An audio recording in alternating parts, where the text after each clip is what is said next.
ನಾಯಕತ್ವ ಬದಲಾವಣೆ ವರಿಷ್ಠರು ತಗೊಂಡಂತ ತೀರ್ಮಾನ. ನಾಳೆ ಶಾಸಕಾಂಗ ಸಭೆ ನಡೆಸೋ ವಾತಾವರಣ ಸೃಷ್ಟಿಯಾಗ್ತಾ ಇದೆ.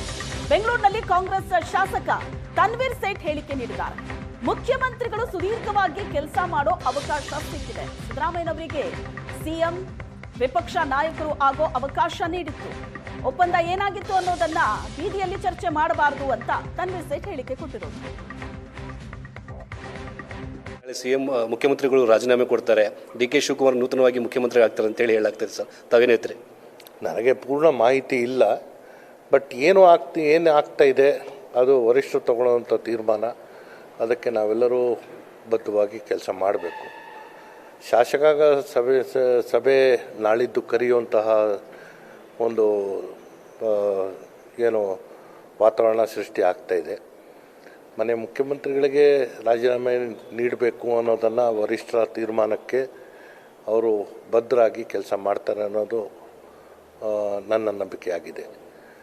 ಮನೆ ಮುಖ್ಯಮಂತ್ರಿಗಳು ಸುದೀರ್ಘವಾದಂಥ ಅವಧಿ ಈ ರಾಜ್ಯದ ಅತ್ಯಂತ ಹೆಚ್ಚಿನ ಅವಧಿ ಮುಖ್ಯಮಂತ್ರಿಯಾಗಿ ಕೆಲಸ ಮಾಡುವಂಥ ಅವಕಾಶವೂ ಸಿಕ್ಕಿದೆ. ಜೊತೆಗೆ ನಿರಂತರವಾಗಿ ಮುಖ್ಯಮಂತ್ರಿ, ವಿರೋಧ ಪಕ್ಷದ ನಾಯಕರು ಮತ್ತೆ ಮುಖ್ಯಮಂತ್ರಿಗಳಾಗಿ ಕೆಲಸ ಮಾಡಿದ್ದಾರೆ. ಹಾಗಾಗಿ ನಾನು ಹಿಂದೆನೂ ಹೇಳಿದ್ದೆ, ಒಪ್ಪಂದಗಳು ಏನಾಗಿತ್ತು ಅದು ಬೀದಿಯಲ್ಲಿ ಚರ್ಚೆ ಮಾಡೋದಲ್ಲ, ವರಿಷ್ಠರು ಒಂದು ತೀರ್ಮಾನ ಕೊಡಬೇಕು ಅಂತ. ವರಿಷ್ಠರು ಮಧ್ಯವಸ್ಥೆಯಿಂದ ಎಲ್ಲವೂ ಸುಗಮವಾಗಿ ಆಗುತ್ತೆ ಅನ್ನೋ ಭಾವಿಸುತ್ತೇನೆ. ಸರ್, ಈ ಎಲ್ಲ ಬೆಳವಣಿಗೆ ಬಗ್ಗೆ ತಮಗೆ ಏನೋ ಸಂತೋಷ ಆಗಿದೆ ಸರ್? ಯಾಕಂದರೆ ನಾಯಕತ್ವ ಬದಲಾವಣೆ ಆಗಬೇಕು, ಸಚಿವ ಸಂಪುಟ ಮತ್ತೆ ಪುನರಚನೆ ಆಗಬೇಕು ಅಂತ ಹೇಳಿದ್ದು, ತಾವು ಕೂಡ ಸಚಿವ ಸ್ಥಾನದ ಒಬ್ಬರು ಆಕಾಂಕ್ಷಿ ಕೂಡ ಆಗಿರೋದ ಕಾರಣಕ್ಕಾಗಿ ಈ ಎಲ್ಲ ಬೆಳವಣಿಗೆ ತಮಗೆ ಏನು ಅನಿಸುತ್ತೆ ಸರ್ ವೈಯಕ್ತಿಕ? ನೋಡಿ, ಪಕ್ಷದ ಆಂತರಿಕ ವಿಚಾರ, ನಾವು ಜನರಿಗೆ ನೀಡಿದಂತಹ ಏನು ಭಾಷೆ ಇದೆ ಅದನ್ನು ಪೂರೈಸಬೇಕಾಗಿರೋದು ನಮ್ಮ ಮೇಲೆ ಇರುವಂಥ ಕರ್ತವ್ಯ. ಸರ್ಕಾರಗಳು ನಿರಂತರವಾಗಿ ನಡಿಬೇಕಾಗಿರುವಂಥದ್ದು. ಪ್ರಜಾಪ್ರಭುತ್ವ ವ್ಯವಸ್ಥೆಯಲ್ಲಿ ಸಂಖ್ಯೆ ಬಲದ ಮೇಲೆ ನಡಿಬೇಕು. ನಾಯಕತ್ವ ಬದಲಾವಣೆ ವರಿಷ್ಠರು ತಗೊಂಡಂಥ ತೀರ್ಮಾನಕ್ಕೆ ನಾವೆಲ್ಲರೂ ಸ್ವಾಗತಿಸ್ತೇವೆ, ಜೊತೆಗೆ ಅದನ್ನು ಬದ್ಧವಾಗಿಯೂ ಇರ್ತೇವೆ. ಈ ಅಲ್ಪಸಂಖ್ಯಾತ ಸಮುದಾಯದ ನಾಯಕರುಗಳಿಗೆ ಸರಿಯಾದಂತಹ ಸಚಿವ ಸ್ಥಾನ ಸಿಕ್ಕಿಲ್ಲ ಅನ್ನೋದು ಕೂಡ ಹಿಂದೆಯಿಂದಲೂ ಬಂದಿರುವಂತಹ ಒಂದು ಕೂಗು. ತಾವು ಈ ಒಂದು ಸಚಿವ ಸಂಪುಟದಲ್ಲಿ ಯಾವ ರೀತಿಯಾಗಿ ಅಲ್ಪಸಂಖ್ಯಾತರಿಗೆ ನ್ಯಾಯ ಸಿಗುತ್ತೆ ಅಂತ ಅಂದ್ಕೊಂಡಿದ್ದಾರೆ? ನೋಡಿ, ಭಾಳ ಹಿಂದೆಯಿಂದನೂ ಅಲ್ಪಸಂಖ್ಯಾತರಿಗೆ ಅವ್ರದ್ದೇ ಆದಂತಹ ಸ್ಥಾನಮಾನಗಳು ಸಿಗ್ತಾಯಿತ್ತು. ನಿರೀಕ್ಷೆ ಕೂಡ ಕಾಂಗ್ರೆಸ್ಸಿಂದನೇ ನಾವು ಇಟ್ಕೊಂಡಿರುವಂಥದ್ದು.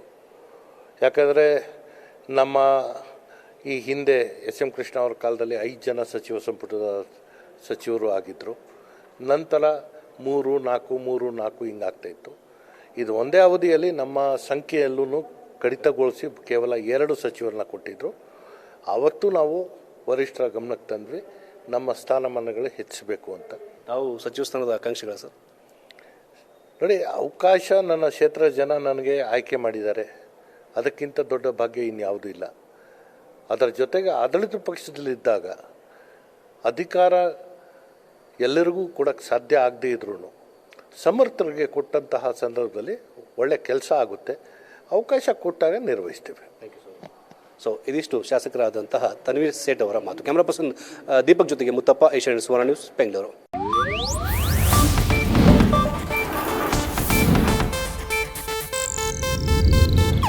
ಇದು ಏಷ್ಯಾನೆಟ್ ನ್ಯೂಸ್ ನೆಟ್ವರ್ಕ್ ಪ್ರಸ್ತುತಿ.